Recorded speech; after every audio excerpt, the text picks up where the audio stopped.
Good morning, good afternoon, good evening, depending on where you are.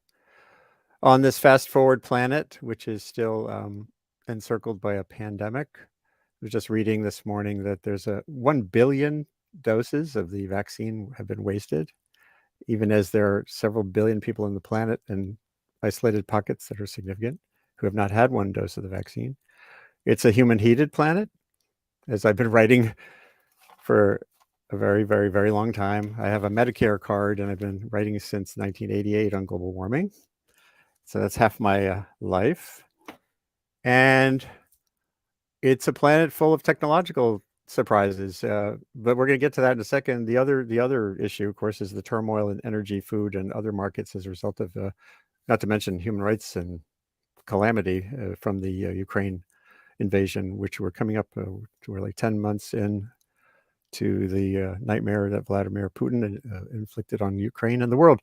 And it's a world within infodemic. We have Elon Musk has thrown a giant boulder into the global discourse with his purchase of Twitter. Although I am coming to you from rural Maine via Elon Musk's Starlink system. If I cut out occasionally, it'll be brief. But my guests, I hope you'll just keep on talking because we have too many trees on our property, so the Starlink connection doesn't always work. This is Andy Revkin. I'm at the Columbia Climate School, remote, of course, as I said, from Wabanaki Territory in down east Maine, where I now live and work. And today's news is going to be on the energy front is about fusion, which is this lingering, perpetual story, since I was born in the 50s. The notion of harnessing the atom has been there. Fusion, fission. Fission is the one that's established. Still problematic, but with new designs coming. Fusion has been this dream. It's been pursued for a long time. Here's a 1980. I'll show you a 1980 article by Walter Sullivan, one of my former New York Times colleagues, in a second. But first, I want you to meet the great guests we're going to have. We're going to do kind of a ride along. The Energy Department is about to do a live webcast. I'm watching on the other screen here to be sure we are there when it starts. Secretary of Energy Granholm and others are going to roll out the news from Lawrence Livermore National Laboratories, the National Ignition Facility, NIF, where they have what's called net energy gain. You'll learn more about all that from our guests. I'm really pleased. This came together like in a microsecond. Julio Friedman helped me wrangle.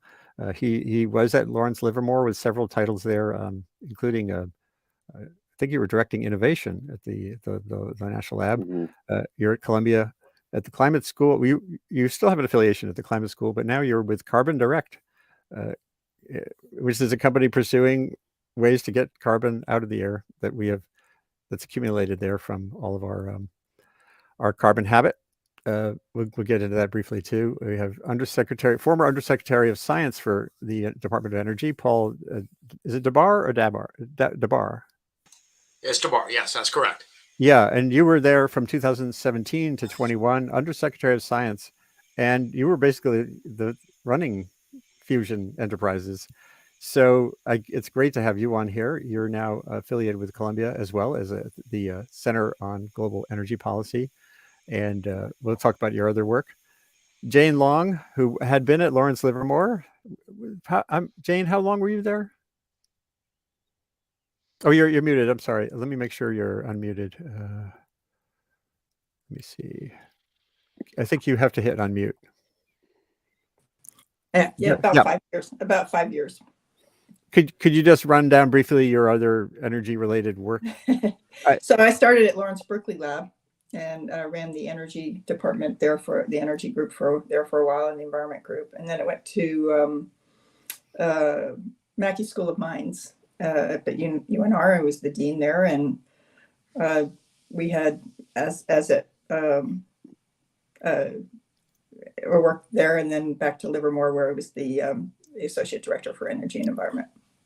Fantastic. And Chris Farinata, who's running one of the new, you're not running, but you're one of the new fusion startups. The privatization of this is something we'll talk about. And but let's get to let's hear what Secretary Granholm is To the saying. Lawrence Livermore National Lab. Their team is here. Where are you, team? There you are. And they'll be, yes.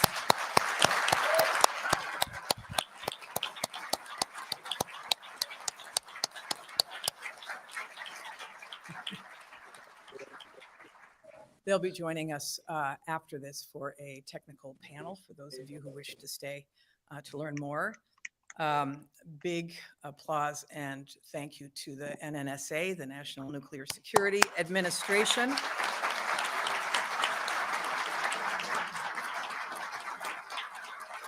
And everybody who has been involved in this fusion breakthrough that will go down in the history books.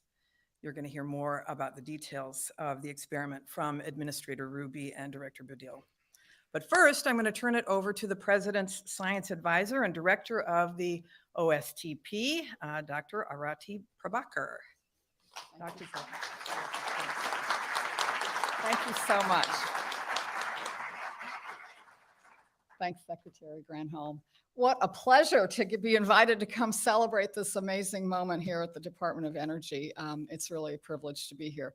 So when I heard this news, for me, the years fell away and all of a sudden it was 1978. I was a summer student in the middle of my college years, 19-year-old kid, and I got the chance to go work at Lawrence Livermore National Laboratory. And I showed up. And so you got to picture this. I'm wearing my bell bottoms. I've got long black hair and I show up and I'm a 19-year-old kid and they give me a laser to work on. And I said, this is cool. I like lasers, but what's this laser all about? And they said, we think that if you point enough lasers at a pellet of fuel, we want to see if we can get more energy released from fusion than the amount of energy that the lasers deliver into that pellet. And I said, well, that's cool. And I spent 3 months working on this fun laser. And, and after my adventure with the laser that summer in Livermore ended, I went off and did completely unrelated things.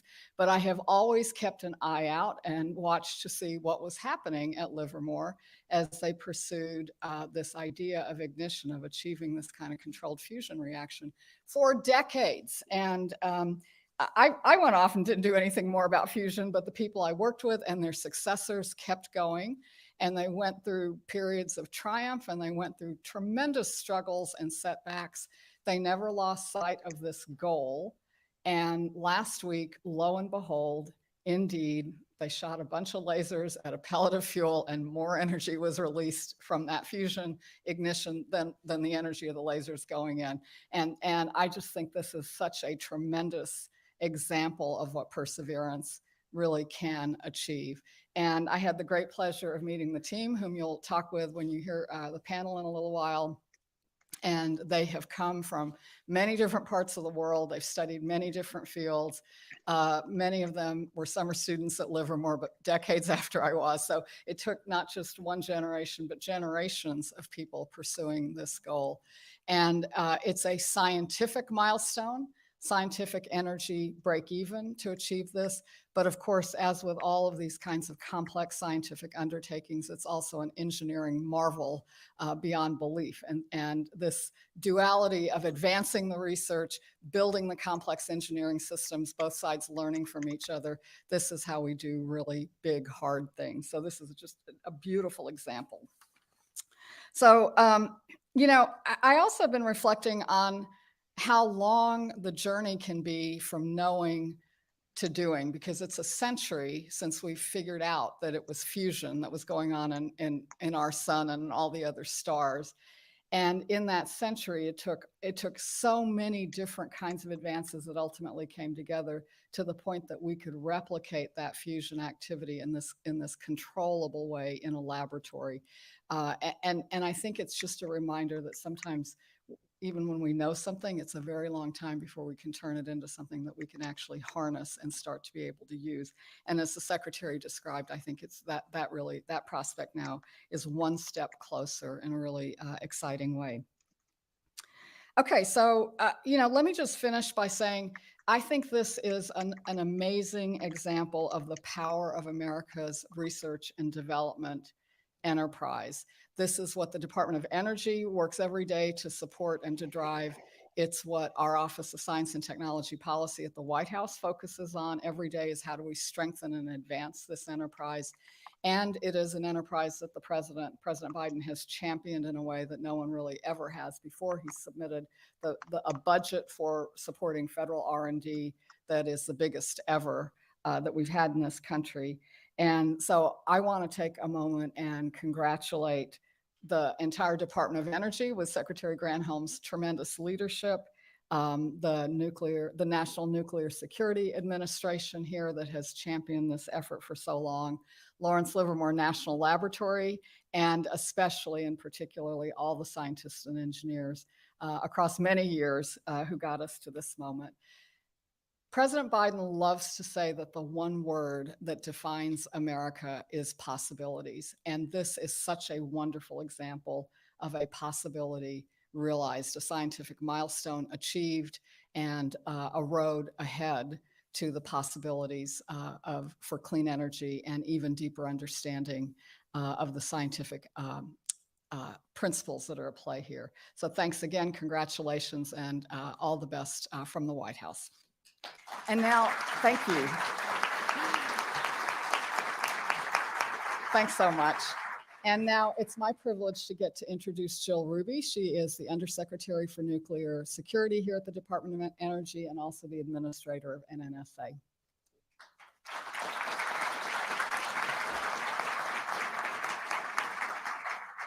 Well, good morning.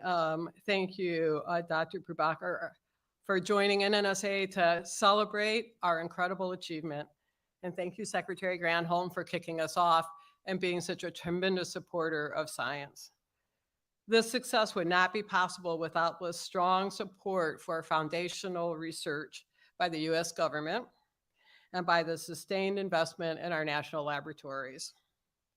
Monday, December 5th, 2022 was an important day in science.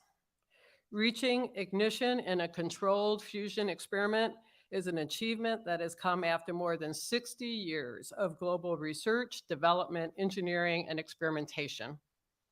The people at Lawrence Livermore National Laboratories National Ignition Facility reached this ignition milestone because of the work others did before them, their analysis of data and models, their continued pursuit to have the best possible facility, and their sheer excellence and grit.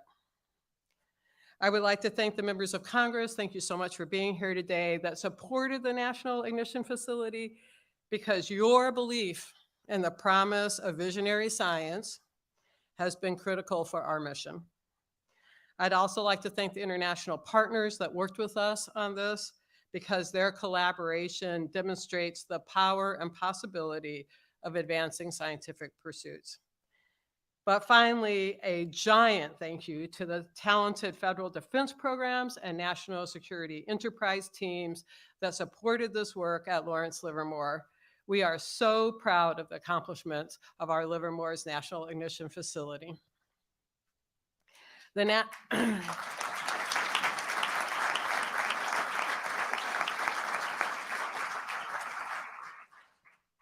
National Ignition Facility is the world's largest and most energetic laser system. During experiments, 192 high-energy lasers converge on a target about the size of a peppercorn, heating a capsule of deuterium and tritium to over 3 million degrees Celsius and briefly simulating the conditions of a star. In achieving ignition, the researchers at Lawrence Livermore have opened a new chapter in NNSA's Science-Based Stockpile Stewardship Program, enabling us to study new regimes. Along with this, we have taken the first tentative steps towards a clean energy source that could revolutionize the world. Earlier this year, I had the opportunity to remember the 30th anniversary of Divider, the last explosives nuclear weapons test conducted by the United States. In reflecting on Divider, I spoke of how far our stockpile stewardship program has come, and in how many ways we now understand our nuclear weapons better than we did when we were testing. Unlocking ignition at NIF will allow us to probe the extreme conditions found at the center of nuclear explosions and address significant long-standing stewardship questions.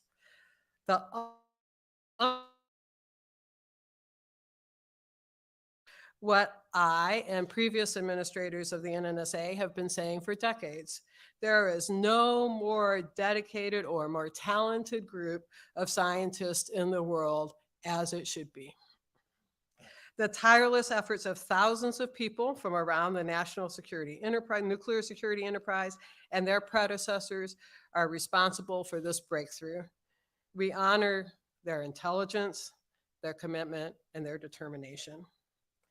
Going forward, we know we will make further breakthroughs. We'll have further setbacks. But all of this is in the interest of promoting national security, pushing towards a clean energy future, and redefining the boundaries of what's possible. Thank you for being here. I'd like to introduce Marv Adams, the Deputy Administrator for Defense Programs, to speak on this achievement.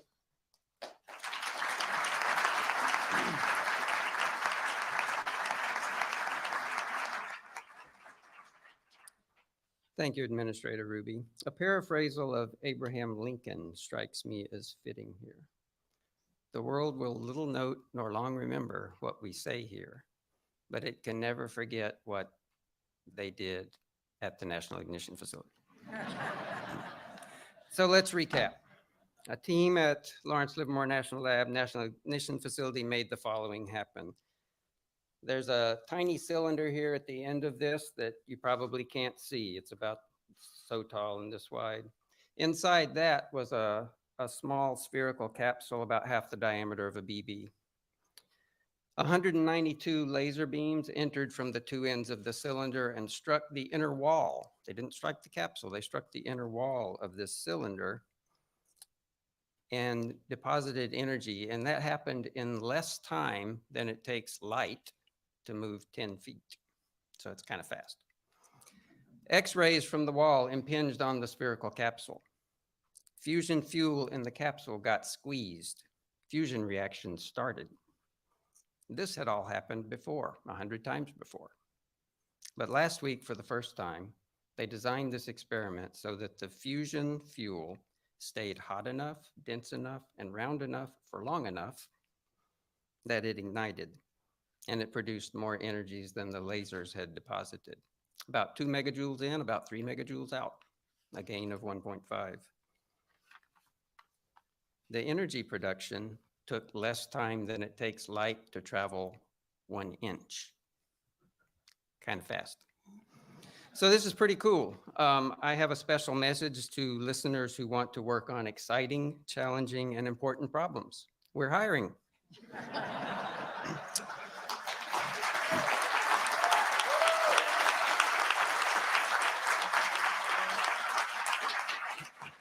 Pretty interesting. So fusion is an essential process in modern nuclear weapons, and fusion also has the potential for abundant clean energy. As you have heard, and we'll hear more, the breakthrough at NIF does have ramifications for clean energy. More immediately, this achievement will advance our national security in at least 3 ways. First, it will lead to laboratory experiments that help NNSA defense programs continue to maintain confidence in our deterrent without nuclear explosive testing. Second, it underpins the credibility of our deterrent by demonstrating world-leading expertise in weapons-relevant technologies. That is, we know what we're doing. Third, continuing to assure our allies that we know what we're doing and continuing to avoid testing will advance our non-proliferation goals, also increasing our national security. The achievement today illustrates that big, important accomplishments often take longer and require more effort than originally thought, and that these accomplishments are often more than worth that time and effort that they took. With that, I would like to welcome my friend and colleague, Dr. Kim Budell. the director of Lawrence Livermore National Laboratory, to speak about her laboratory's achievements.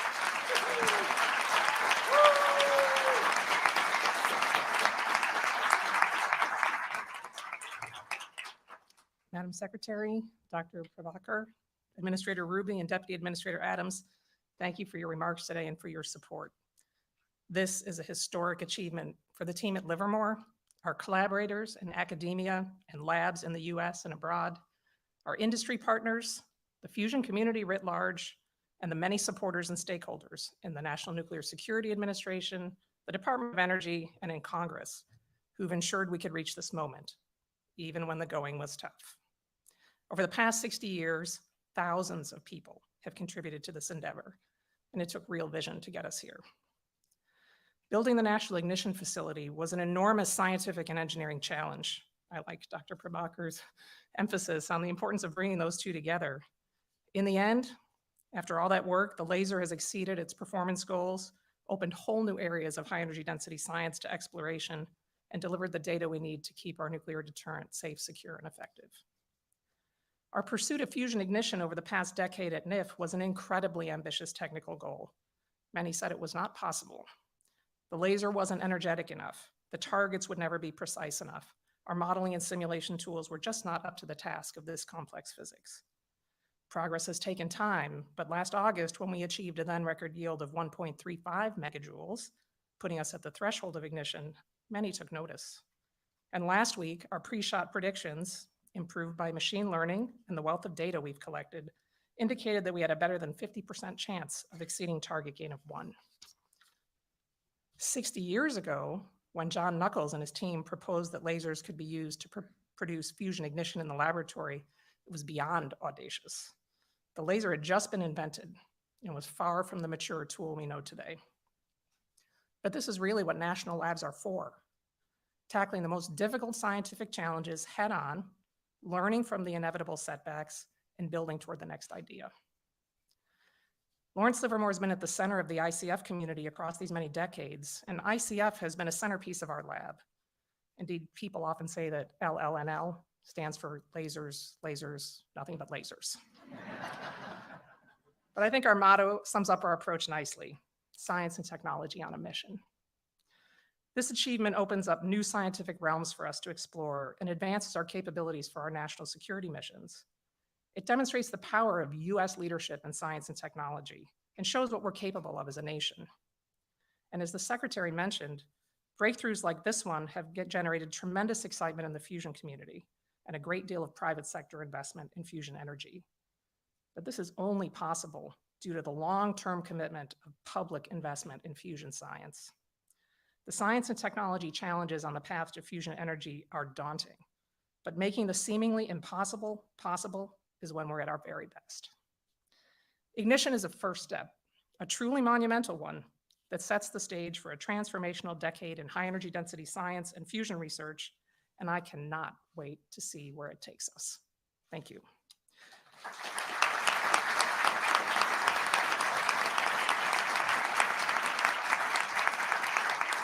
And I will hand the podium back to Secretary Granholm. Great, thanks.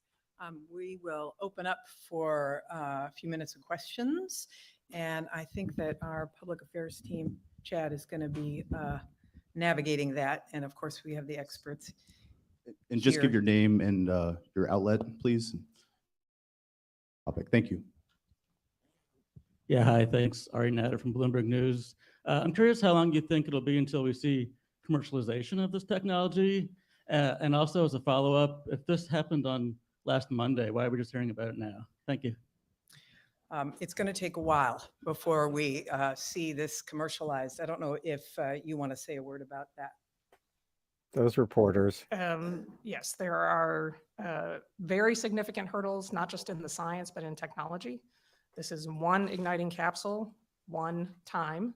And to realize commercial fusion energy, you have to do many things. You have to be able to produce many, many fusion ignition events per minute. And you have to have a robust system of drivers to enable that. So, probably decades, not 6 decades, I don't think. I think not 5 decades, which is what we used to say. I think it's moving into the foreground and probably with concerted effort and investment, a few decades of research on the underlying technologies could put us in a position to build a power plant. On the question of what we've been doing for the last week, the team has been hard at work analyzing data. It turns out that when you ignite one of these capsules, it's unambiguous that something big happened. You make a lot of neutrons, but the data is not trivial to analyze, and the team invited all of their team members who understand the individual diagnostics to come in and work together to look at all the data to make sure we had the numbers right. And we brought in an external team of experts to do a peer review before we were ready to release the numbers. It's really important that we tell you the facts and that we get them right before we go public. So that's what we've been doing for a week. So you should probably stay there.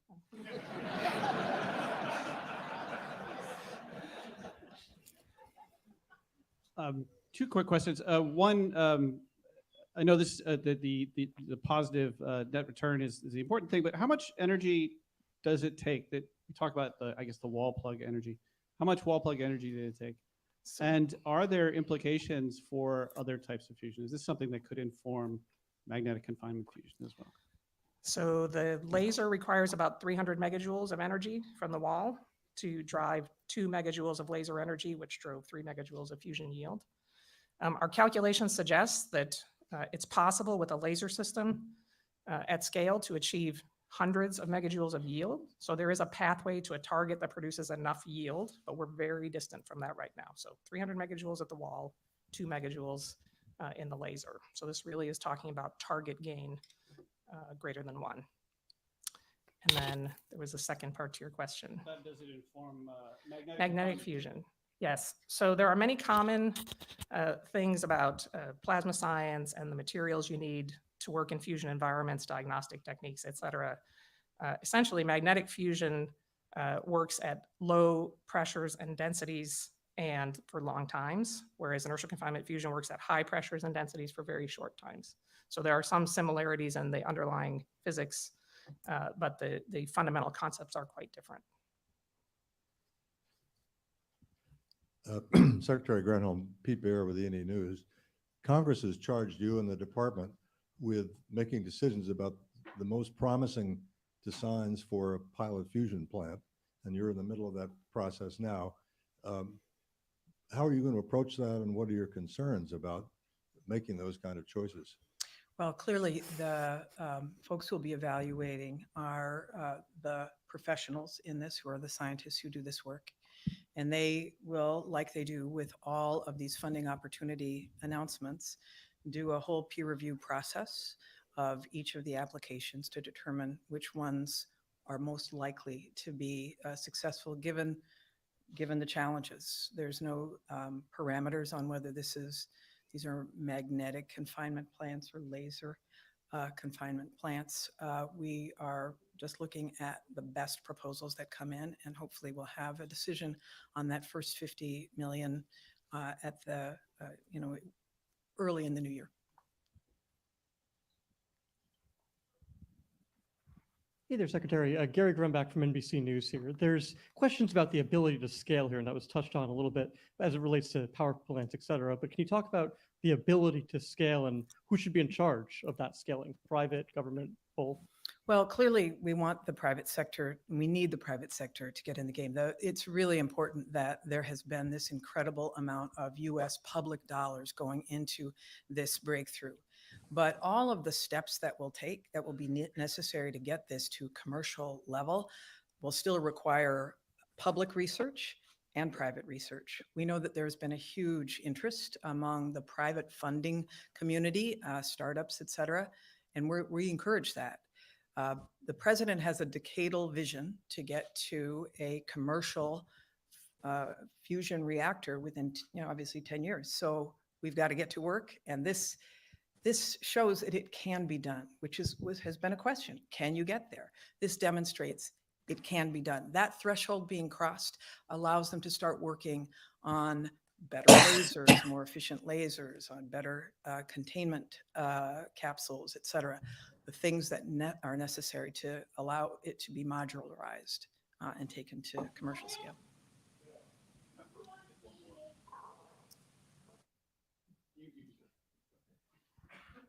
Thanks so much. I just wanted to clarify, you're saying, there's a goal to get this in a decade. You had said that there would be decades, plural, in terms of commercialization. How do you reconcile that? What is the timeline here?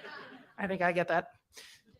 So there's two approaches to commercial fusion energy. One is based on magnetic fusion using devices like tokamaks. One is inertial fusion. There are private companies pursuing both approaches. The technology development, the foundational technology to begin to scale up toward a power plant is further along in the magnetic fusion community. And it's building more directly off the work that's been done in recent decades at facilities like JET in the United Kingdom, at the Princeton Plasma Physics Lab, at MIT, to build the foundational technologies up for magnetic fusion energy. The National Ignition Facility has been focused on creating this first step. If we could not ignite capsules in the laboratory, you could not see a pathway to magnetic fusion energy plant. So this was a necessary first step. It was built foundationally on 1980s laser technology. So, we need to bring modern technology approaches to the drivers. We need to think about all the systems questions. And now that we have a capsule that ignites, we need to figure out, can we make it simpler? Can we begin to make this process easier and more repeatable? Can we begin to do it more than one time a day? Can we start working toward rep rate? And each of these is an incredible scientific and engineering challenge for us. So while magnetic fusion may be a little bit in front, having that portfolio of approaches is really a great place to be, because these communities will feed off each other, we'll learn, we'll continue to advance the field, and many technologies will grow out of both fields, in addition to the path to a fusion power plant. Both is really important. You'll hear in the panel about some of the potential advantages of an inertial confinement fusion approach. It's a little bit different. So I think it really is important to keep us on that pathway. And with investment, with energy, no pun intended, sorry about that.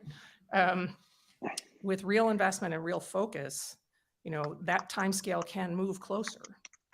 We were in a position for a very long time where it never got closer, right? Because we needed this first fundamental step. So we're in a great position today to begin understanding just what it will take to make that next step, and then where that boundary is. I'm guessing, because I don't want to give you a sense that we're going to plug the NIF into the grid. That is definitely not how this works.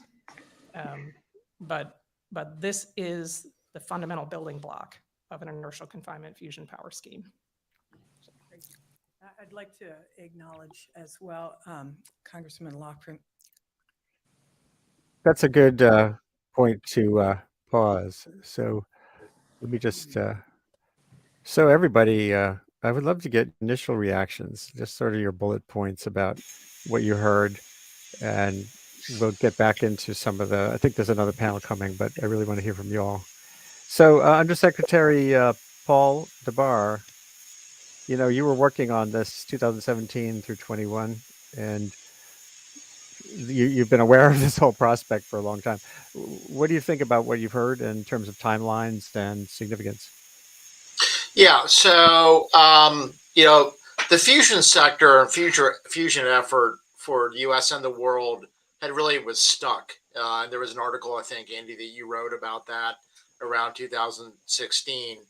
And there was a restructuring that we all did in 2018 in terms of focus, whether it was at Princeton that had failed, literally had exploded, the challenges at NIF, the challenges in construction at ITER. Those were not great days for fusion. And a new strategy led by AIP, community strategy, was developed about how to go to attack, and kind of each one of those was attacked well, including upgrading the lasers and the fuel pellet design at NIF. And then finally, as we have here, Chris, really around that time frame was an explosion of the private sector. And there was a little bit of conversation, but the crowd that was up there really didn't talk an awful lot and didn't really highlight a significant amount of efforts. And I know, okay, to be clear, that within 3 to 5 years, there are plants under construction that will exceed 1.5, materially exceed 1.5. it's great that 1.5 was achieved. It is wonderful that that was done, but I think that this is just the beginning.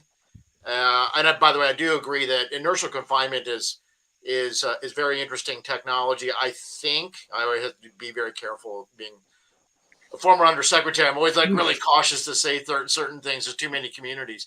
I think there's a really decent chance that one of the other designs, as Kim talked about, has a much higher likelihood of hitting some much higher numbers than 1.5 and turn it into a plant. I'll stop on the plant point, but that was kind of my initial reactions.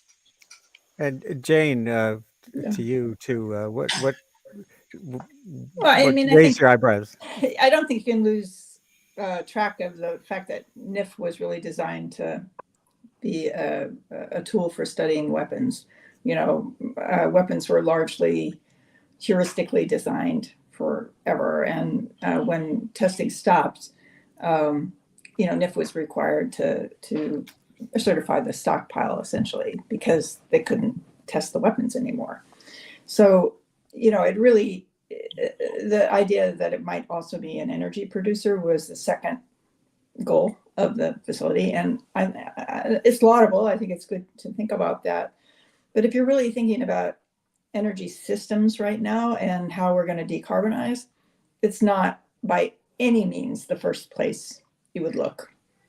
It's now perhaps some of these other fusion ideas are going to make it, and I hope they do. I think they deserve a lot of funding. But I also think about the climate problem in kind of a phased problem, and we're kind of in the emergency few decades where we really need to drop emissions, and fusion technology is not going to play in that at all. It's going to play. I mean, that's not the end of time. We still are going to need other technologies, and that we would transition to fusion in 100 years, 50, 100 years is a fully worthy goal, and we should really try for that. But, you know, things right now that are incredibly important are things like carbon capture and storage, fission reactors, and some kind of decarbonized fuel. Those are the top three things that we need in energy, and I think, you know, fusion isn't going to play in that. Great.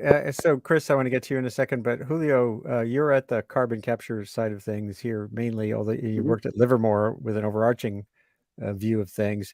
What's your take on the sequencing? And, you know, how does the average person or the average congressperson think about prioritization on these? We're in this either or world. It seems so often people yell, it's got to be renewables, 100% renewables by 2050. And then right now in the comments, there's Tim Larson is saying, this is taking away this is distracting us from fission. We have all these. So what does the average person or congressperson do with this knowledge right now? Sure. So much to say, so little time. Let me start by saying we do have time. I want to just take a beat. This is a very big deal. It really is. It is a monumental physical and technical breakthrough. However, it is as far away from a commercial reactor as lighting a match is from an internal combustion engine. Like there is a long way still to go. Also, like the internal combustion engine, you definitely want private industry in the mix. Let's talk about staging. And let's talk about climate. First of all, we need everything. The only way that this works is by growing the pie greatly for everybody. This is not a zero-sum game world. A zero-sum game destroys the planet. We actually have to grow funding lines for everything, not just in research, but in deployment, in finance and investment, and all these things. So the idea that fusion takes money away from fission is the wrong thinking.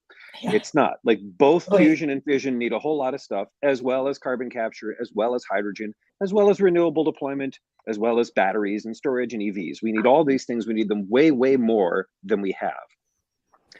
I agree with what the others have said. We are decades away from a commercial project with an internal confinement mechanism. I will add, though, that I want to draw specifically to something that Kim said. This was built on 1980s laser technology. It was designed in the 80s. They broke ground in 1997. There's been a huge amount of technical progress over the past 40 years. That technical progress can parachute in today, and the people at Lawrence Livermore are already on top of that. And Director Budil is sort of, coy about how much they can do. There is one other thing I want to point to, and then I'll hand it back to you, Andy. The model of a tokamak is one in which to get more energy out, you grow physically in size, actually. It is also, there are alternative designs, things like tesselators and stuff that try to sort of manage that.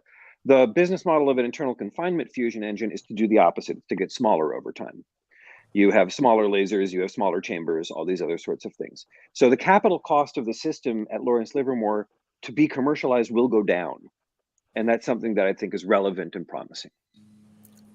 That's great to hear. And I think, well, I hope we can get that and plus idea conveyed. And I still think back to my 2006 front page story in the New York Times on declining energy R&D in a time of global warming, and looking at those the charts of how energy R&D is just this dribble, especially if you compare it to defense R&D or health. Yeah, health was 40 billion, defense was 80 billion a year, and you had this dribble. So people, that has expanded because of some of the new bills that have come through, but it's still way below what the level has been historically for things like the space race or things we really care about. So in Energizing America, we made a case that you need to have 0.1% of GDP.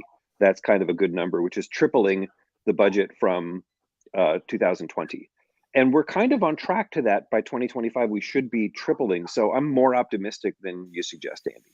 But that's yeah, good. we have a long way to go. So I wrote about this in my last Wall Street Journal point. America leads the world in energy innovation. You could argue it should be higher, but if you look at the dollars, you look at what's actually been invented. I'm talking about discovery. I'm not talking about optimizing manufacturing of a PV panel, which is a different topic. But just in terms of discovery, it's a long list of where things have gotten vetted in the U.S. versus others. And we look at, notwithstanding, we could, certainly focus on doing more. I'm a big supporter of the CHIPS Act, which is yet to be appropriated. What's been appropriated recently in Congress has been about supporting building new demo plants. That's been all the things that have passed recently. The big Endless Frontiers Act / CHIPS Act that has big support for NASA, NSF, DOE, and NIST has yet to be appropriated. But it would take the high that was able to be accomplished a couple of years ago for discovery, and jump it even further, and cement America's lead on supporting discovery and heightening it to the point, Andy, and some of the points that you were raising. Coming back to your point about let's just push for renewables all the time. I think that's a social position. It's not really an engineering systems position. And I think one of the things that strikes me about this fusion issue is the need to begin to socialize what they're up to, because basically nuclear power is an anathema for many people. California is beginning to turn around, oddly. A recent survey showed almost 70% of Californians now feel that nuclear power has a role. So I think, starting to socialize the issues associated with this now wouldn't be too soon. Okay, well, let's get to, I want to get Chris in here from the private sector. Before this, again, we have time to go through some of this, assuming you can all stay on through, let's say, 15 minutes after the hour. To me, thinking about commercialization, investment, the time scales here kind of blow my mind as a journalist. Like I know Bill Gates and others have a longer sense of payoff, but who is investing and what's possible on a commercial timeline? Chris, from Near Star. Well, look, we just need to smash the investment paradigm, and we can't afford not to do this. And we've been so lazy with energy innovation. The entire human race, not This all wouldn't be possible without government programs, government funding. As a fusion entrepreneur, I've been in this business since 2008, and it really it's been a struggle. I've been in the valley of death for well over 10 years, and and it's funny, the whole investment community up until this point has they want to put they're used to funding software, and the private sector fusion industry to date has raised something like $5 billion, and it's just a drop in the bucket, and you've got Elon has gone out and bought Twitter for 44 billion. Well, give me another 10 billion, and there's a realization also going on in that the oil and gas guys, some of them are beginning to realize that we're not in the oil and gas business, we're in the energy business, and so they're willing to put some money in. So what is the sort of the maybe Paul first on this idea of the Valley of Death, and or where does the role of federal money and basic research give way to facilitating private money and something like this that's, again, to me seems so far from the thing you plug into the grid? Yeah, so the private sector is going to drive things. I obviously ran the lab complex and I love it, but when we want to get to a commercial facility, just like we have in other energy types, it's not going to be, we're not going to have a factory at Los Alamos, right, making solar panels. And so we, as the secretary mentioned, right, as she mentioned on the press point, the private sector infusion has taken off, completely taken off from just 5 years ago. And there's various different reasons around that, but there is a proliferation in a positive way of different types of designs. And as someone who ran a federal portfolio of R&D across all sorts of different energy and sciences, it is good to have a diversity, because the likelihood of one or more of these designs actually hitting, I actually think is quite strong. And I think this 1.5 accomplishment, which is great, is going to be jumped at 5 times out or 8 times out or even 10 times out by some of these parties that I know personally. When you get to 10 times net out, and it can happen anywhere from 3 to 7 years, I think there may be a big one, in the 3 to 5 year time frame or more. The efficiency factor, and this is using a spherical or a tokamak or something in addition to inertial confinement.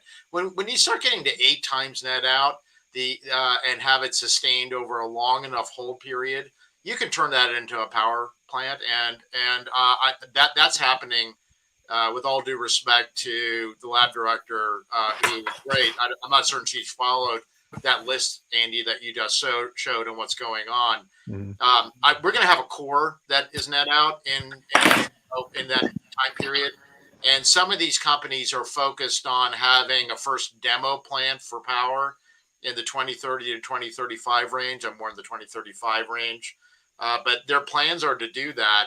And from a policy point of view, one last thing on this. On a policy point of view, in one of the bills that was killed last year as part of the kind of various spending bills, it actually had the U.S. government support looking at balance of plant energy conversion, additional money. So what's been discussed by myself and others, and head of Princeton and so on, is that this event that occurred today was a when, not an if. We started talking about that a couple of years ago. And since it is a when, not an if, it's like, what do we do next? So I do think federal support, similar to what we've done in fission, that's a longer conversation, for support for demo plants like ADRP, the Advanced Development Reactor Program that we just did a couple of years ago for NuScale and others. It's doing something like that for the private fusion sector, as well as looking at supporting these energy conversion systems to slap on the back end of a first system, first reactor, first core, that I think will begin to start rolling out in the second half of this decade. I want to ask for analogies. This, I think it feels like this is different than what's happening with commercialization of spaceflight. It seems very different. Am I thinking wrongly? Because that was also sort of billionaire funded. It's happening. NASA's not making its own Well, rockets Yeah, anymore. very different. It's Go ahead, well, Chris, it's you different. first. Yeah, it's different on the fact that it's plasma physics, which is far more difficult than than rocket science, which is really now rocket engineering. And but what? Let's see. I lost my train of thought. What? Well, yeah. if I Go ahead. Yeah, if I may, there's a very big difference here. Primarily, spaceflight is one customer who's the government. There's a little bit No, of, that's changed. so That's changed excuse dramatically. it is. I understand that there are commercial satellite companies that deliver commercial satellites for commercial reasons. Andy was talking about Starlink just a minute ago, right? I understand that. Here you compete on price in an incredibly tough market. The power market, the energy markets, electricity markets are not like spaceflight markets, where you're dominated by performance and there's a small number of customers. These are commodities. They are sent all over the world. They compete fiercely for real estate, for permitting, for access to the grid, for everything. This is not like those other markets at all. But you're using a model, the model that we basically, or the rules that we operate under today, and we're not going to have that luxury in the near future with climate change. We're already on a track where we're going to have to move utility lines underground because of all the forest fires that we have every fire season, and the fire season is expanding, for example, out on the West Coast. And so you've got to, we're in deep yogurt with the climate, and it's going to get worse and worse. And so you've got to forget about the rules that we operate under today and look at where we're going to be in the near future. And we don't pay the true cost of energy. Yeah. And what is the true cost of energy? So the damage it does to the environment. With respect, Chris, as somebody who lives in California, who has moved from the fires, this is not news to me, right? But I will say that it is a whole lot harder to change paradigms than to invent stuff. I agree with that, but it's still really necessary. I mean, there really isn't any way. I mean, there really isn't any way to change the electricity system to what we need effectively and efficiently and still have the kind of contracting models that we have. I mean, they do not reflect future costs, and they do not reflect reflect system costs. And until we will disagree on this point. I do not believe that we need full system change to deliver a clean future. I do not. I do think we need substantial changes, but that is not the same thing as full system change. That is it may not the be full thing system, as a but whole it new has to market. reflect those issues. It has to reflect the future needs, and it has to reflect system costs and system delivery. And it doesn't now. So what's interesting is on price. Yeah. So if it's interesting to look back at then Captain Rickover, subsequently Admiral Rickover, one of the founders of the DOE efforts, what it became the DOE efforts. He was a big believer. He didn't call it back this, but he was a big supporter of fast failure. He built one reactor after another, and there were failures in the first systems. But he didn't let the science community, analyze it for 10 years before doing the next one. He literally did it every couple of years. And then the U.S. government was obviously de-risked it, not just on the science, but on some of the, obviously, many of the first, what we would call demo plants. Certainly one thing to look at from a policy point of view, besides grants like ADRP, right, where we're helping actually grant some money for first construction of next generation nuclear plants, fission plants that's proposed for fusion. But in addition to that, I think, we could look at the U.S. government being first offtake, right? So maybe one of these companies, maybe many of these companies build something, gets equity, gets some loans, and so on. But you need an offtake who's willing to do take or pay contracts, so it de-risks effectively the equity in the project. So I think some federal agency should contract with a company like Chris's for the first plant for the offtake, and in a power purchase agreement is technically what it's called. And so that can be done through Department of Defense. It could be done through one of the utilities owned by the United States government that we ran at DOE. So there's a number of ways. I think that's another interesting policy to help push along first plants. In building, hold on one second. Yeah. In building a picture of what that journey can look like, do you think that the siting issues would be easier with these prototype early stage plants than with fission? Don't forget regulatory as well. It's not just. Well, that's let's say I guess I mean both. Yeah. Yeah. We worked with the NRC in first discussions of what regulation would look like. It's quite a bit. The risks are quite a bit lower for fusion, but they still have to be regulated. The funny thing is that the funny thing is for fusion right now, it is actually these facilities are regulated, but they're regulated as science facilities, which is a very lower level regulation than a commercial fission plant. So they are actually slightly regulated right now, but there are the NRC needs to accelerate, and we tried to encourage them along, and I think they've moved the ball down further. But the NRC needs to push this topic along more than it has been. Totally agree, and I think there's some really interesting ideas about regulation on this.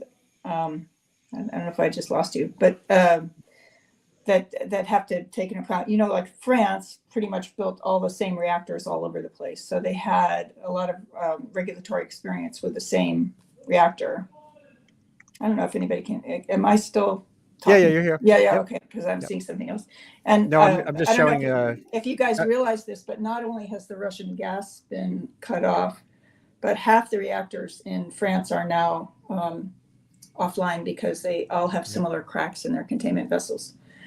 So, you had this sort of regulatory simplicity. In the United States, we had a lot of variety, but that creates a regulatory nightmare. And I think right now, NRC arguably is failing to even regulate Gen 4 reactors appropriately. And they've been asked to come up with a risk-based model, and my understanding is they're not doing a very good job of that. They really need more funding. They need more focus on these advanced ideas, and they need to be more flexible, to figure out how to regulate them. So this is a really big area. It could really stop things. In terms of siting, I think we're very quickly going to be finding out that all the solar that people want and the wind that people want is just not sitable because it just takes up so much room. And so this, you might ride in on a white horse in terms of siting. I want to pick up on something Jane said. I think we need to be creative about all kinds of things. I think what Undersecretary DeBar said about getting government procurement is like spot on. Like there's many ways in which we can start getting first contracts in place. But I want to focus, Jane prompted me on something the Deputy NNSA Director mentioned, which is their hiring. We are nowhere close to the human capital we need to do this well. Nowhere close. We don't have them in the labs. We don't have them in industry. We don't have them in permitting agencies. We don't have them in regulatory agencies. Financiers do not understand plasma physics. There is a long way to go to educate, to train, and to bring the entire ecosystem up to a point where we can really field this stuff big and well. Amen. So, I strongly recommend. Sorry, just to finish the point. This is something which does not take a lot of federal money, but should be a federal priority, getting the human capital up and running. Although, just briefly, absolutely, that's true across the energy space. I've been doing my webcasts on the skills gap just for electricians to put in heat pumps. Well, and especially welders, yeah. So it's like that issue. The Energy Department had this thing with the Robert Downey Jr. to a green clean energy core push, but that was just to hire the internal jobs at DOE. I think we need a national impetus right down through community colleges to build some of this capacity. I don't know if that resonates with folks. Yeah, I think that's absolutely true. And somehow, if it could somehow get translated into white male empowerment, that would be even better. Wait, Instead of tell me more about that. Oh, I see what you mean. So I guess, let's just go around the room one more time here and think. We were just looking back at 2012 when the NIF was faltering to now, when we've had this, as you were saying, it was an if, not a when, not an if. So let's jump to 10 years from now, 2032. What would success look like? Let's start with the commercial sector, Chris. So you want specific to fusion? I think so. Let's keep it on the news today. Yeah. And I think ultimately the question includes how it relates to work on fission and decarbonization generally, that those are all part, but yeah, let's keep it somewhat focused on fusion. So Chris, what 2032, 2032, hopefully we will have a design for a commercial scale fusion power plant. Hopefully. A design, not a plant. A design that we could hand, let's say, a company that builds power plants, and they could then start building the power plant. And how does that relate to that Granholm? There was that great question that came up in the briefing. There were two different tracks for. Well, practical. yeah, I think, we might as well all quit and go home on human civilization if we can't speed this thing up. And look, they admitted they were using 1980s lasers. There's promise for laser fusion using advanced lasers. We don't use lasers because of the problems with the optics. They're expensive, complicated machines. We use plasma guns. So again, there's a lot of innovation that can take place here.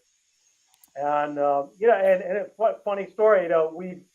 We've been talking to a major fission company that would like to have fusion in their fission reactor portfolio, and they're like, "Look, guys, just get us enough heat from your fusion reaction, and we'll take it from there.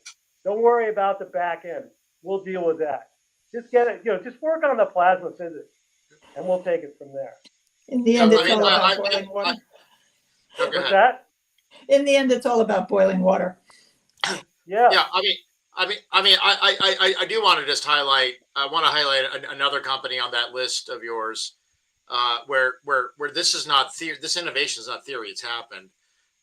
The high temperature superconductor material that spun out of MIT, that was done for many other reasons, that the plasma physics crowd decided to take a material jump, no pun intended, in material science from what was in 2000 when ITER was designed in France, and jumping the magnetic field by over 3 times. And that's not linear, by the way, in terms of the impact and how that happens. And that the likelihood, for example, of just being able to take 3 times plus better magnetic field that has been invented effectively just recently massively increases the possibility of us being able to do this, right? And that gives a very, very specific example of innovation that for one of the type of designs is for magnetic confinement. Yeah, materially higher likelihood today than it was just a few years ago. I remember when I visited MIT when I was undersecretary, and they mapped out what they had done, and they said, here's the physics. If we could accomplish this with existing high temperature superconductor material, the physics shows that we're going to be able to do this. And obviously they've raised almost $2 billion based on what I just told you. Wow. Yeah. So that's the value of competition, commercial potential. But you know, and imagine the potential you'd have with a reactor concept where you can actually just avoid magnetic confinement altogether, and you don't need superconducting magnets. And so, and again, this is with NIF, it's a pulse. This is a pulsed approach, and it lends credence to pulse fusion and the viability going down that pathway. So So, again, yeah. around the room on 2032. Yeah, so a couple of things. First of all, breakthroughs are not working devices, and tailwinds do not remove choke points. There's just going to be a lot of work between now and 2032, and nobody should think otherwise. None of this is inevitable or easy. That said, my prediction for 2032, there's going to be 3 pilots fielded by 2032, not just designs. There will be people in the field because people just want to see it done faster and better. That means at least 1 failure, by the way. If there's 3 pilots in the field, there's going to be 1 failure, maybe There'll 2. be more than 1 failure. Yep. But I would also, and some of the companies will have come and gone. Let me add, though, we're going to see this happening in China. We're going to see this happening in India. We're going to see a race now because the existence proof exists, because we have gone from 0 to 1 on fusion. Now everybody's like, oh, now it's just a question of like using existing tech and being smarter and computing power. And a lot of countries have that. Fast. And so we are going to start to see some competition in the scientific and technical endeavors around this, which, as far as I'm concerned, is very, very welcome. Yeah, I think what I agree with what Julio just said. I think the idea there actually be some working plants, small or maybe not commercial, but that they're demonstration plants by 2032 would be very welcome. And I also think just from a more of a policy perspective, a real plan to, I mean, again, the quip I was making about it's just about boiling water. We have a lot of coal-fired plants that have to be retired, and I think they also have a lot of the locations and staff, the welders, if you like, associated with them. And so a plan to replace the thing that boils the water with a whole variety, not just fusion reactors, but fission reactors and CCS would be really welcome.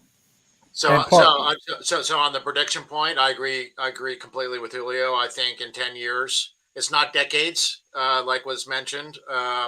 It's going to be in a decade, and I think the prediction of Julio of about 3 demo plants actually being up and running in a decade.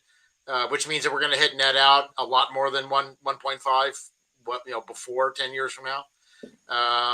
But I think demo plants in 10 years from now, in that range, Julio said. I definitely think it's possible.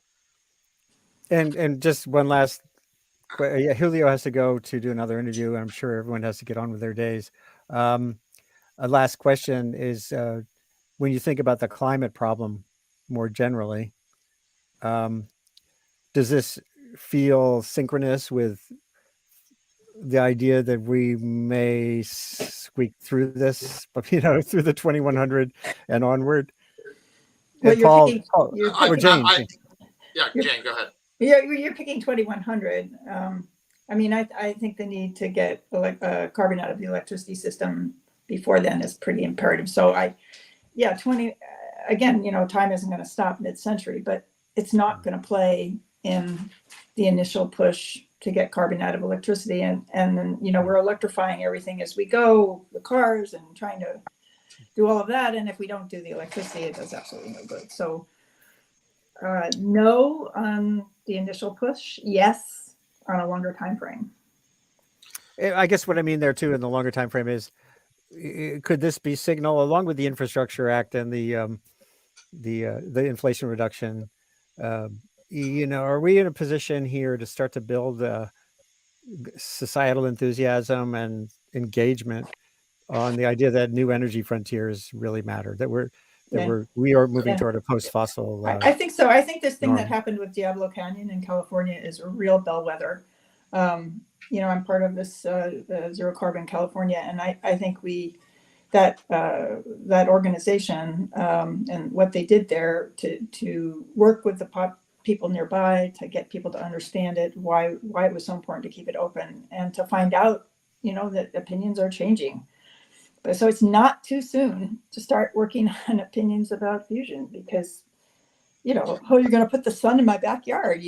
Right. Nuclear power has always created a lot of dread because you can't see it. The harm can't be seen. And I think that, I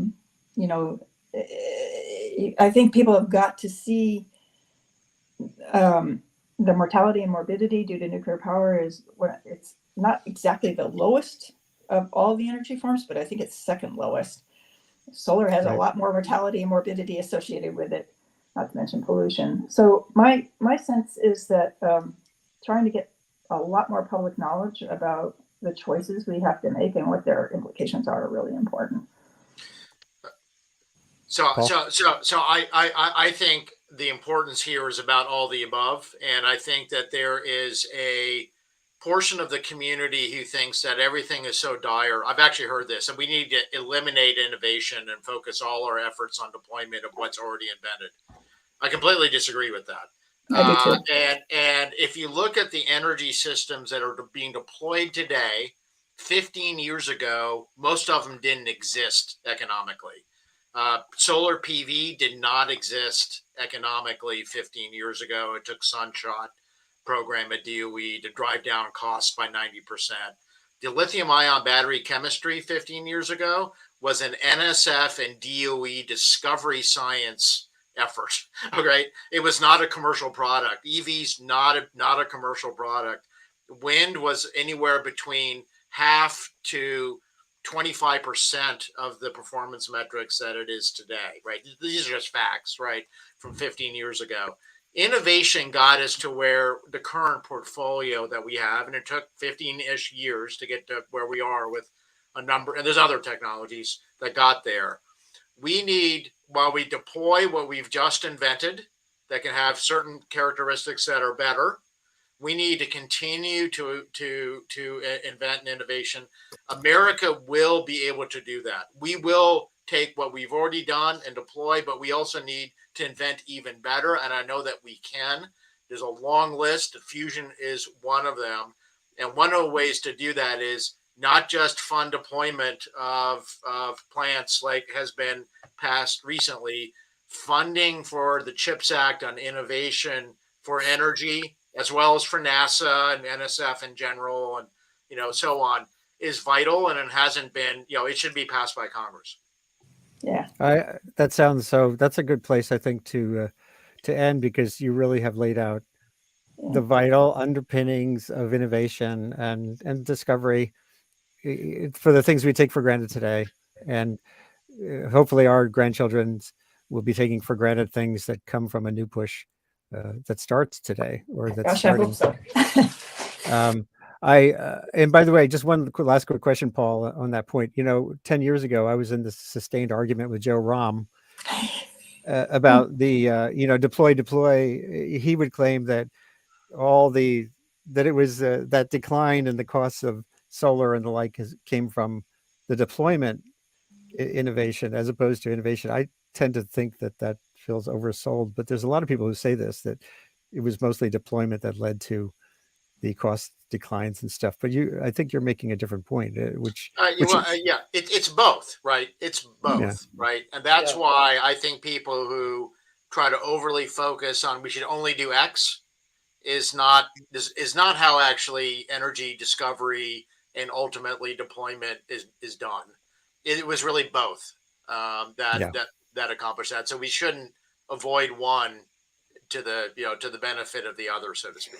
Well, I just want to put in one other little idea here, because, these facilities, large facilities that are clean, firm power that operate they're not batteries, they don't run out, you can call on them whenever you want to. I mean, our studies have shown that it almost doesn't matter what they cost, because solar and wind are so cheap right now But you can't deploy them all the time. The utility of these facilities is enormous. So even at the high end, they make the systems cost lower, a lot lower. And so, what I was trying to say before is that it's not just bringing down the cost of these things, but getting people to think in terms of the system costs. That's really important. And PUCs don't do that. It's cost per kilowatt. And so I just want to make sure that we get that idea in, that putting a lot of money into these facilities is still worth it societally. And we have to figure out how to make that societal decision. Boy, well, that is a critical point. Actually, if you've seen something or if you've written something that gets at that point, I'd like to. Yeah, I sent you a link on that. I'll be writing up aspects of this. So thanks to all of you, Chris Farinetta from Near Star, Jane Long with your long career in clean energy in California and way beyond, and former Undersecretary of Science for the Energy Department, Paul DeBar, who's now Columbia University senior research, whatever a presence on the campus to get that next generation of capacity in line. And Julio Friedman, who was here earlier, who's working on the other frontier, getting carbon out of the atmosphere that we can't easily simply avoid emitting, because we're doing other sessions on that here on the webcast. I'm Andy Revkin, longtime journalist on the climate beat. I feel pretty encouraged these days after all, writing stories that were just laying out the problem in 1988. Things have changed and will change. Magazine. Yeah, that was back when it was 350 ppm. And so thank you all for watching. You can share the links to wherever you've been watching. Share that link with others on social media, or get in touch with me through that scrolling bar at the bottom. And on with the week, and on with the year, and on with the decade. Keep at it, everybody here. Thank you again. I may switch back if they're still doing that press conference. I might switch back there, but I really appreciate your spending the time here today. See you later, guys. Bye-bye. Right. Bye-bye. Bye. Let's see if they're still going. They are still going. So hold on, everyone. I'm just going to switch over to the final tally from the Energy Department as the Q&A goes on here. Hold on one more second. Here we go.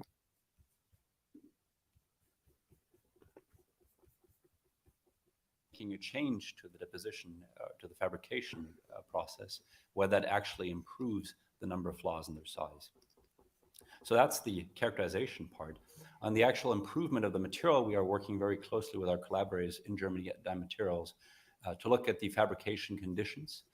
We're working as a team using the others' capabilities as a reference to our own, so that we can isolate the problem to machine operation or surroundings. And this process has been very fruitful for narrowing down a set of conditions that has allowed us to improve the target beyond where we are today. Thanks, Michael. Okay, Tammy. So to power the laser for this experiment, to get that 2.05 megajoules, we had to pull about 300 megajoules from the grid.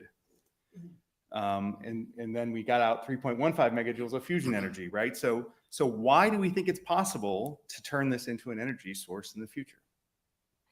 That's a great question. Thank you, Mark. The NIF is a scientific demonstration facility. And when we built the NIF, the considerations that you have to build that facility are a little bit different than if you're going to build a fusion power plant. So for example, maximizing the efficiency of every single component is not necessarily the most important thing. And so, for example, the wall plug efficiency of the laser was not necessarily a very important requirement for this science facility. However, as Kim alluded to, the NIF is now over 20 years old. The technology inside the NIF is 80s, 90s technology, and things have progressed quite a lot since then. We have new laser architectures that can not only run at rep rate, but are far more efficient, up to something around 20% wall plug efficiency. There's also been enormous advancements in target fabrication, new materials, computation and simulations, the application of machine learning. So it's a really exciting time because we get to incorporate all of these emerging technologies with this new scientific understanding that we've developed to really push towards inertial fusion energy. And I'll also note the perseverance it took us to get here. As has been mentioned, it's been 60 years since ignition was first dreamed of using lasers. And it's really a testament to the perseverance, dedication of the folks that made this happen. It also means we have the perseverance to get diffusion energy on the grid. Thanks, Tammy. And thanks, panel. And then now we're going to open it up to questions.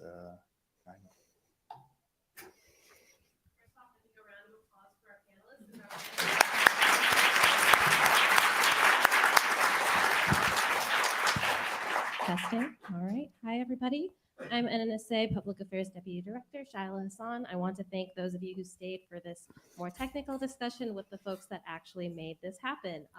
It's a very exciting day for NNSA, so we're going to start the Q&A portion. We have a little bit more time with media. So if there are any media folks who came late and need to move up, this is where we have media seated, just to make sure you get your questions in. And my colleague Jeremy will be there on the other side to get a mic if you're.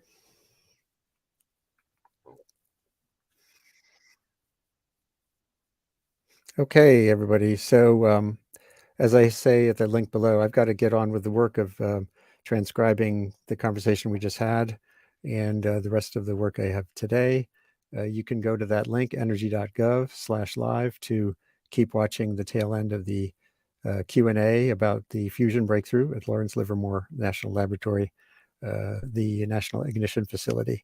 As Tammy Ma just said, this was first dreamed of, laser ignition for fusion 60 years ago. Sustained investment and commitment to keep building and pushing and learning has led to this incremental but vital step today. And there's lots of prospect for a new post-carbon energy system coming through fusion, through fission, through advances in renewables, although they face the challenge of deployment at scale. So all of these components will play a role going forward. Thanks again. This is Andy Revkin, Columbia Climate School, signing off for today. And thanks to my guests from earlier. It was really an illuminating discussion.